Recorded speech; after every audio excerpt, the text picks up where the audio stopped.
Men, master the art of leading. There is a difference between success and fulfillment. This video is for the leader who demands both. People crave more meaning in the work they do, and they're looking for leadership rooted in purpose to ignite their natural drive, excitement, and creativity for the work they do. You must show them the way by living and leading on purpose. It is inevitable that when we talk about leadership, we ask ourselves the following question: is the leader made or born? Aristotle had it clear with his phrase that I invite you to reflect on. From birth, some are predestined to obedience and others to command. If you take a look at a group of kids, most of the time it is easy to spot who runs the group. Sometimes it's the most popular person outside the group, or the funny one that comes up with the craziest ideas and pranks. One thing that stands out when leadership comes up, and sometimes we tend to overlook, is responsibility. Let me ask you, when you get on a plane, you sit on your seat by the window. Do you act as the person in charge of the aircraft? You probably won't, but either way, you call that person captain. The same concept applies to sports. In a soccer team, there always has to be a captain of the field, not just for the coin toss. The captain wears another, and granddad is the one who talks to the referee. So what do a dog lot and a soccer player have in common to be called captains? That would be the responsibility of these captains for their crew and team. As the world enters another quarter of a continuous state of change and transformation, leaders must develop a complete inner-centeredness in the storms their teams and organizations may have to go through. Leaders build their people. High-achieving individuals with a common vision create high-performing teams. Start where you are with who you have. Consider taking an inventory of skills, talents, and abilities. Discuss or find ways in which your team members can implement what they learn to reinforce their learning and grow.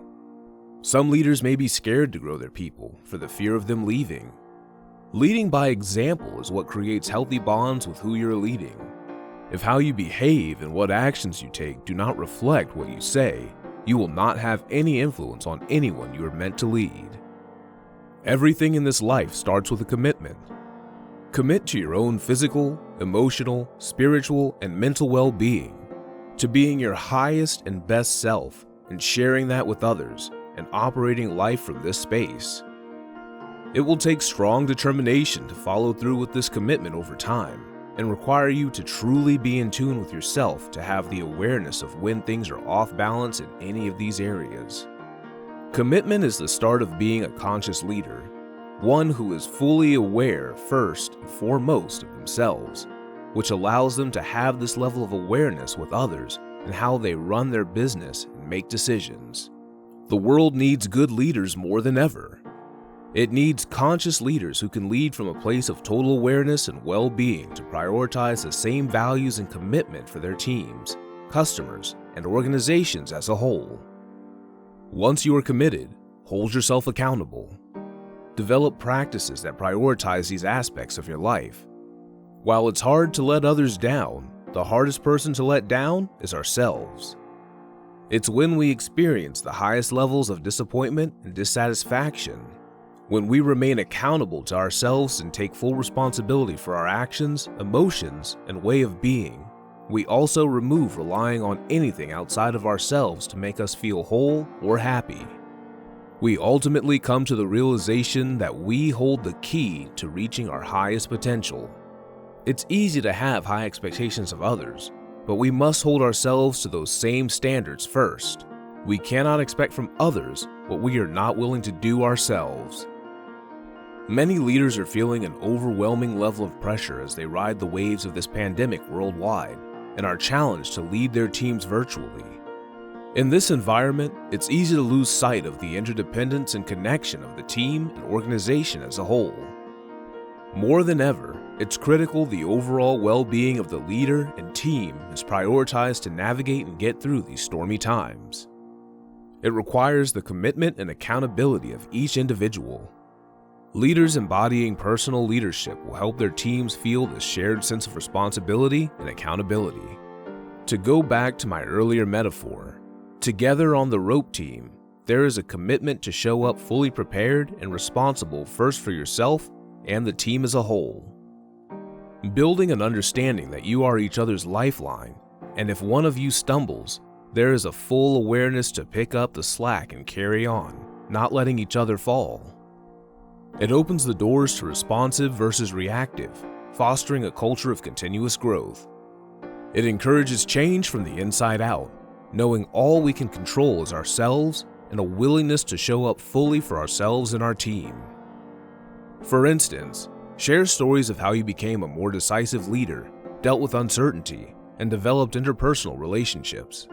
Those leaders who have the greatest success in leading their teams have dared to be vulnerable and relatable.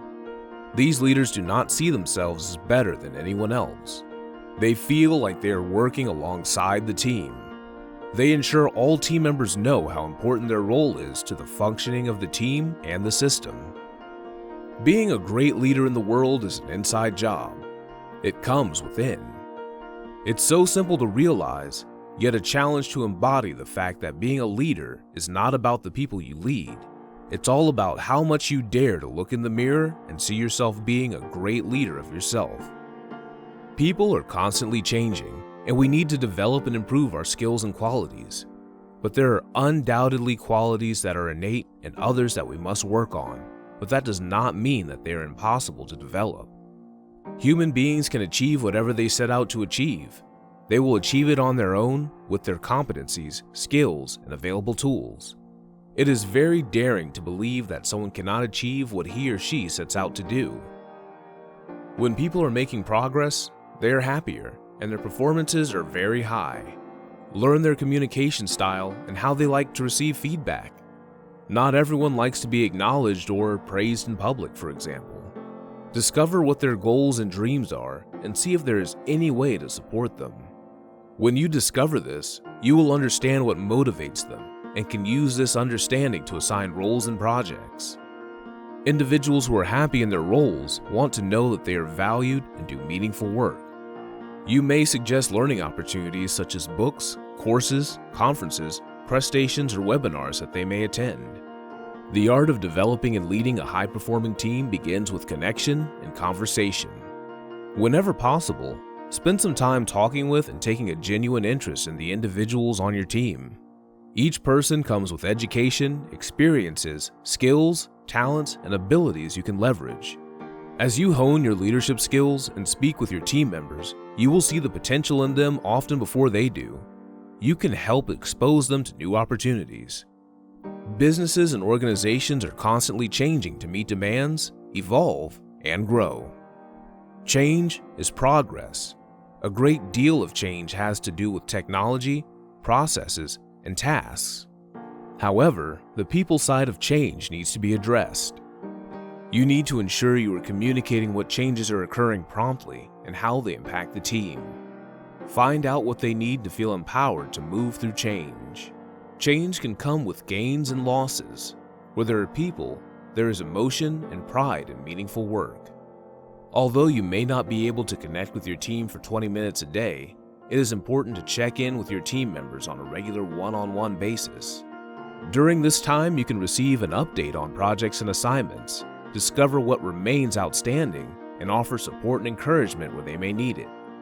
High-performing teams do not form on their own.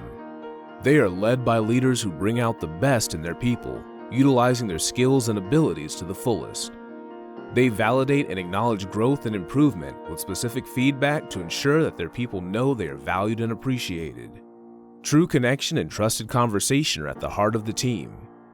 You can build a high-performing team. Start where you are. Walk among your people. When someone is making several errors and not correcting their practices based on previous feedback, you need to make sure you address this promptly. The quicker the correction and feedback, the more likely the behavior will improve. Wait too long to give feedback from the time of the event, the learning may be a moot point. Do not forget to provide praises along the way in the same manner. It is human nature to look for feedback, as it is how we assess ourselves to see if we are measuring up or need to put in more effort. Mental flexibility is another aspect I will want us to look at, and it's all about how quickly you can shift your focus and train of thought from one concept or system to another. Working in a complex and fast-moving sector, it's important that you can lead through change and maintain a critical thought process while setting and pursuing objectives. Making data-informed decisions and managing several priorities simultaneously may seem like a momentous task, but it is something that can be picked up and mastered with expert instruction and elite training. Active agility is definitely as physical as it sounds. Being actively agile does, however, mean you're happy and able to get on board with changes quickly without seeing them as a burden. You'll be able to thrive under pressure and wield excellent problem-solving skills as you learn to convert changes into opportunities for innovation, success, and growth. We consider these impactful words when it comes to leadership today. Developing the art of leading ourselves is critical to learning how we can lead others on the path to greatness and success. Human nature takes us directly to the act of doing to affect change by focusing on everything outside of us and the environment we hope to impact. Yet, any change starts from within. In conclusion, we all have leadership as an external journey, but the fact is, it's not. Everything we experience out in the world mirrors what we feel inside, and so does leadership. Share your thoughts with us in the comments section. Subscribe and give this video a thumbs up.